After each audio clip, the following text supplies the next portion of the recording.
Okay, so Bezras Hashem, tonight we're going to be continuing with our series of shirim on entering into the Sea of Wisdom, based on the weekly teachings of the Gaon and the Tzaddik Rav Yitzchak Meyer Morgenstern Shlita. And so this week's was incredibly packed. It was like 107 pages or something, just an insane amount of material. But the one nakuda I want to speak on is a much smaller part of a theme that the Rebbe was talking about from previous years with regards to the Chet HaMeraglim and the faulty way of approaching the land of Eretz Yisrael. But there's one small nakuda within a number of nakudos that I think is such an instructive and fundamental piece of what the Rebbe tries to speak about so often, that to try and utilize the few minutes that we have tonight to really just kind of give an overview, a general overview of this concept that can be discussed for a number of hours. To be makdim, what the Rebbe brings down is a famous teaching in the names of Chassidus, in particular through the Baal HaTanya and the Middle Rebbe, but also implied in the writings of the Arizal, is that one of the major mistakes of the Dor Hadeya, of the Dor HaMidbar, when it came to entering into the land of Eretz Yisrael, was the fear that the transition from the experience in the Midbar into the experience in Eretz Yisrael would be like a transition from the supernal worlds of spiritual clarity, where everything was rarefied and clear and pure and there was no distortion or no distinction, and it would be a descent into a place of actuality, of real experience in this world, of physicality, of mundane reality, of a need to cultivate and toil for the land. And so there was a fear of leaving this transcendent experience of divine bliss and entering into a real world experience of engaging in this worldliness for the sake of cultivating an attachment to God. And naturally speaking, those who seek spiritual pleasure, spiritual bliss, would see a descent like that as something frightening, as something negative, perhaps. And therefore, that fear on a certain level, whatever psychological level we can be speaking on when it comes to talking about Dor Hadeya, was what led to this Chet of Meraglim, this fear of transitioning from spiritual transcendence into a world of imminent reality, which was a terrifying, almost traumatic descent in the eyes of the Meraglim. Now, in order to properly explain why this is not a problem and why the descent away from spiritual clarity into spiritual confusion is not only not a problem, but rather an ideal that can bring about a deeper level of spiritual experience. So the Rebbe explains very quickly the overview of the worlds that the Arizal teaches us about or explains based on the writings of the Zohar. And it's this structure of the worlds and really this tripartite breakdown of the levels of the world, three different gradations of worlds and their interrelationship with one another, that will give birth not only to a proper understanding of the Chet of the Meraglim, but also to so much of the Gufei Torah that the Rebbe himself is talking about in so many of his Ma'amarim, and really, in my humble opinion, one of the foundational elements that rests at the core of the Rebbe's system. Generally speaking, there are going to be three levels of worlds, or there are five worlds in general. Then the first world is going to be its own category, the second world is going to be its own category, and the last three are going to be grouped together. So the first world, or the most supernal world, the loftiest and the first expression of spatial and spiritual coordinates through which God creates the world, is something that is referred to as Adam Kadmon, known in the writings of the Arizal and by the Mikubalim, by the Rosh Tevos Ak, Aleph Kuf, standing for Adam Kadmon. So there was the Tzimtzum. Prior to the Tzimtzum, the infinite light of HaKadosh Baruch Hu saturated all possible space. Then, for the sake of the creation of the world, after the arousal of the desire, so to speak, in the unfathomable depths of the infinite mind to create the world, so there was a Tzimtzum, which was a removal or a contraction or a concealment, if you will, of that infinite light to the sides, which left behind, in a very simple way, an empty vacant space in a circular kind of halal or a void in abysmal depths with no presence of godliness found in it. And then there was a re-entrance of the Kav of the Or Ein Sof. There was a measured ray of infinitude that descended back down into that vacant space where the original saturating light of the infinite was present, so that there could be a measured presence of godliness again. Now, again, each and every one of these topics deserves hours and hours of its own discussion, the possibility of vacancy, what the Tzimtzum actually was, how you can have a measured expression of infinitude. All of these have thousands of pages written on it, and these are gufei Torah that deserve as much attention as any sugya in the Gemara with the Meforshim and the Achronim and the Rishonim and the Pilpulim. But for the sake of our understanding, this kav comes back down into the halal and it re-enters this vacant space. And the first world that is formed around that kav is the world called Adam Kadmon. Now, Adam Kadmon is the loftiest level that the Arizal speaks about, at least in the writings of Rav Chaim Vital.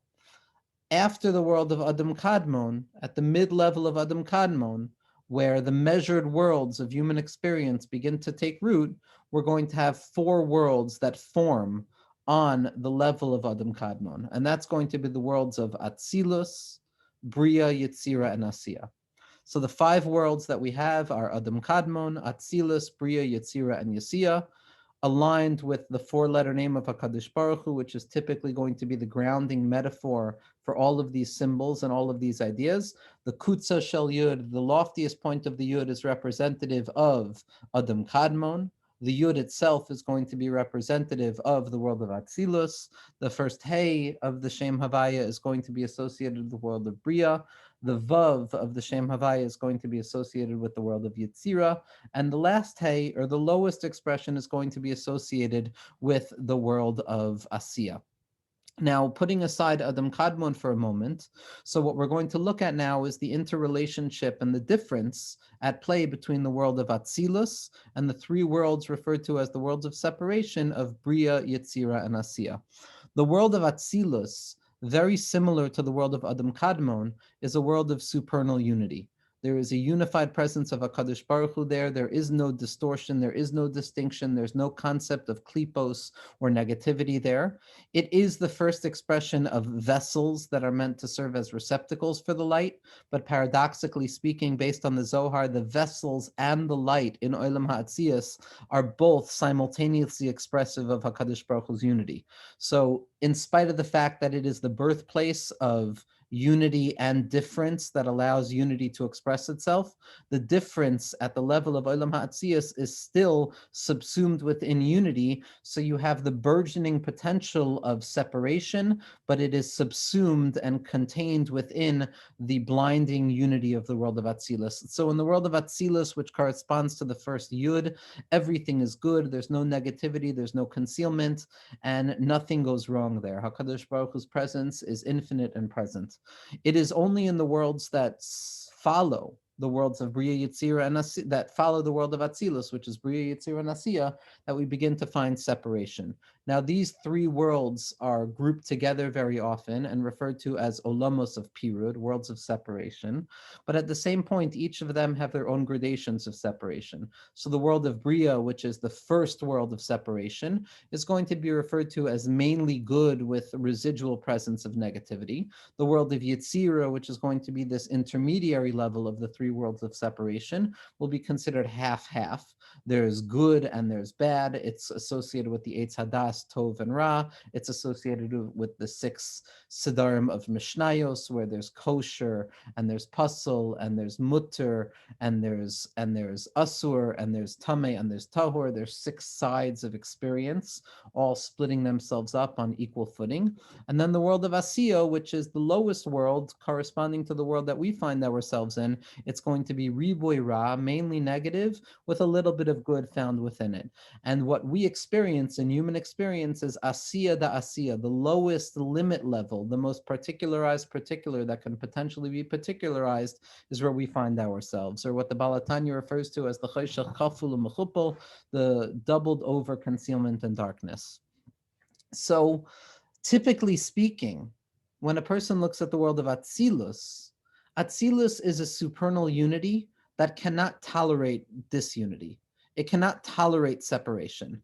It is a unity that is so delicate. It is a unity that doesn't have any room for separation or distortion. It is a spiritual bliss that has no room for any physical engagement, for any demionos, for imagination. The worlds of Bria, Yetzira, and Asiya, on the other hand, are worlds that have a difficult time tolerating spirituality. They're worlds of concealment, of mundanity, of anxiety, of being caught up with the self, with egoism, and having a very difficult time remembering godliness. These two worlds stand in polar opposition to each other. Atzilus represents clarity and divine unity. The worlds of Bria, Yetzira, and Asiya represent the worlds of separation and fragmentation, where it's very difficult to find the light of HaKadosh Baruch Hu. The world of Adam Kadmon, however, which is the highest level, is a world that goes through the world of Atzilus and also breaches into the worlds of Bria, Yetzira, and Asiya. The Chiddush of Adam Kadmon is that it is a unity that is so profound that it can contain concealment and separation within itself. The worlds of Bria, Yetzira, and Asiya cannot be tolerated by the world of Atzilus, as we see in the writings of the Arizal that there's no interrelationship between those worlds, because it's a delicate spirituality that cannot tolerate physicality or concealment. Adam Kadmon, however, is of such a lofty and profound level that it descends all the way down into the depths of Bria, Yetzira, and Asiya as well, because it is a spirituality of such profound unified nature that it finds itself present in worlds of concealment and distortion as well. That's ultimately the goal. The goal, we start off in a world of Atzilus. We start off with this notion that the ideal is pure spiritual bliss, without any distortion, without any separation, without any need to engage in physical reality. And then we find ourselves falling into a world of Bria, Yetzira, and Asiya. We find ourselves stuck in worlds of separation, anxiety, concealment, and all of the things that seem to be opposite the world of Atzilus. But the goal of the descent away from Atzilus into the worlds of separation is to reveal that even in the very depths of the world of separation, in the depths of those three worlds of Pirud and Klipos and concealment and all of the things that go bump in our lives, when we dig deep enough and uncover the light of Adam Kadmon that is found there, what we uncover is the true unity of HaKadosh Baruch Hu, which is that the self and nothingness operate in unison, that light and darkness operate in a unified way that is miraculous, because the light of godliness descends even into the deepest, darkest territories where we're absolutely convinced that the light of HaKadosh Baruch Hu is not found. This is the goal of all of creation. Before creation, HaKadosh Baruch Hu operated at a level of Atzilus, operated at a level of unity that could not tolerate disunity. Creation itself is a descent into disunity, in all modes of disunity. The purpose of creation is to take all of those modes of disunity and separateness and to draw them back up to reveal the light of God and show that the unity is found down here as well, thereby magnifying the perfection that existed prior to the creation of the world. This three-step process, the descent away from Atzilus into the worlds of Bria, Yetzira, and Asiya, for the sake of revealing the true holiness of Adam Kadmon, or phrased differently in the Rebbe's writings, the descent away from Chachma into the world of Bina, for the sake of revealing the light of Keser, or the descent away from light into darkness to reveal a light that is greater than consumes darkness itself. This three-step process is the dance of the Rebbe's Torah. To come down into distortion, to reveal that distortion is not simply not the negation of light, but rather the magnification of light. That's the entire Tachlis, and that can be found in nearly any piece of the Rebbe's Torah. And that being said, what we can return back to now, just briefly, is going to be the teaching itself with regards to the Meraglim, so we can see how the Rebbe utilizes this Nakuda to explain the Gufei Torah itself. So like we said, the Meraglim were terrified of descending away from the world of Atzilus, of leaving that world of supernal unity and descending into the world of concealment. They were afraid of that, very naturally. What they didn't understand on a certain level is that by descending deeply into the negated territories of human experience, it's specifically there that we reveal the true light of godliness. So the Rebbe writes as follows, and this is on page Nun Vav from this week's printout in Os Yud Ches. Dehine hashchina hakadosha. When it comes to godly's presence in this world, our understanding of HaKadosh Baruch Hu, af sheyarda lamata lebriya yitzira va'asiya, even though it descends below, out of the world of Atzilus into the worlds of separation, and all of the negative klipos and concealing factors and husks of impurity in our lives are experienced down there. Hare hayarida hu litzarech ha'aliyah. Nevertheless, the descent is for the sake of an eventual ascent. Shekol hayarida shel hashchina hakadosha lebiyah. That the entire purpose of the descent of the Shekhinah into the world of separation, hi kadei sha'al yedei zeh ya'alu shuv kol habiyah le'elikus, so that through this descent into the worlds of separation, we can then rectify and elevate the worlds of separation back up to godliness. And on a practical level, what this means in Talmud Torah is v'yumadu hagamaros ha'mishnayos v'halachos, which correspond to the worlds of separation, b'dveikus or hashchina hakadosha, to descend into the world of revealed Torah, into Mishnayos, into Gufei Halachos, into that which appears to be the opposite of the Torah of unity, and to reveal that this is also part and parcel of the Torah of unity. V'ya'alu al yedei zeh es kol habiyah chazara la'atzilus v'dveikus. And by descending into the world of separation, we will eventually ascend out of the world of Bria, Yitzir, and Asiya, bringing it back up to the world of Atzilus, which is the place of Dveikus. And at that point, it's not simply that we go back up to the world of Atzilus. It's not simply that we go back up to that place of unity that has no tolerance for disunity, but rather, va'az yis'alu kol ha'olam hazeh me'pirud dibiyah letachlis ha'aliyah shehi dargas ak. At that point, all of the separation and the concealment and the destructive nature of this worldliness and the worlds of Bria and Yitzira and Asiya, we elevate them back up to their essential purpose, which is bringing them back up to the darga of Adam Kadmon, Shehu Lamala Me Atzilus, like we said, which is of a higher level of Atzilus. Why? Because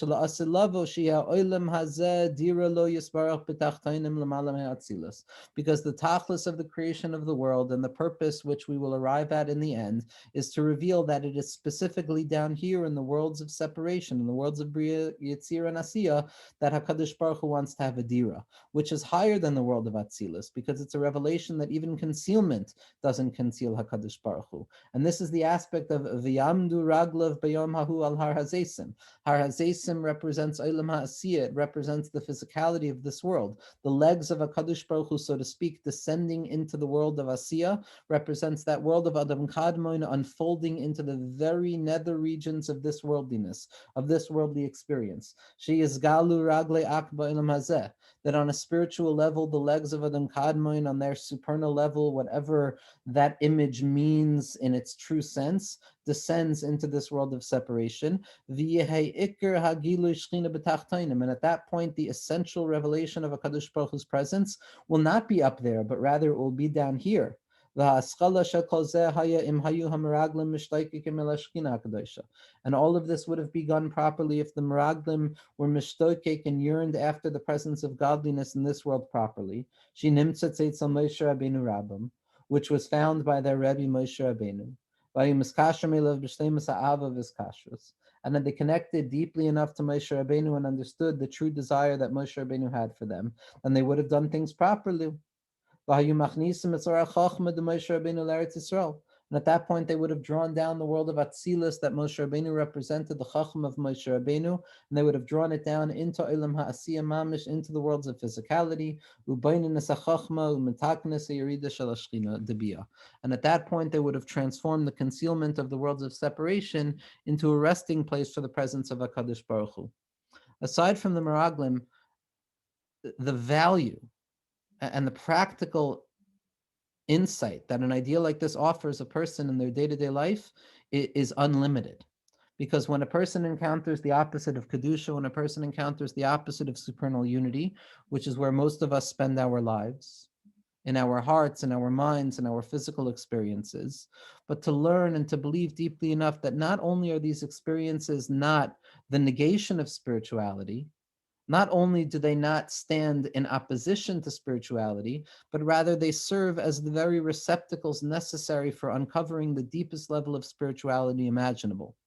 And yes, in the future, everybody will come to realize this, but to be given the ability to taste this in the present moment, to transform the traffic jams of an individual's life and the lines in the stores and the frustrations and the pettiness and all of the different things that affect the person on a daily basis, each and every person's world of separation, to recognize here and now that those moments, those pockets of difficult energy are in truth the very vessels that are meant to create a presence of godliness in this world. We thereby tape this world and we magnify the potency of HaKadosh Baruch Hu's life. We say, Hashem, you've sent us into darkness. We're not only not going to be fooled by the darkness, but we're going to take the darkness and transform it into vessels that adorn your perfection, that make your perfection more perfect, which is ultimately the very purpose of what it means to be a human being, to make this world slightly holier and more perfect than it already is. And Be'ezras Hashem, to understand a little bit of the Rebbe's Mahalach, of going down from Atzilus into the worlds of separation for the ultimate sake of revealing a holiness of Adam Kadmon that is even greater, then we can begin to inculcate these ideas into ourselves and begin to believe in them a little bit and to live with them a little bit. Be'ezras Hashem.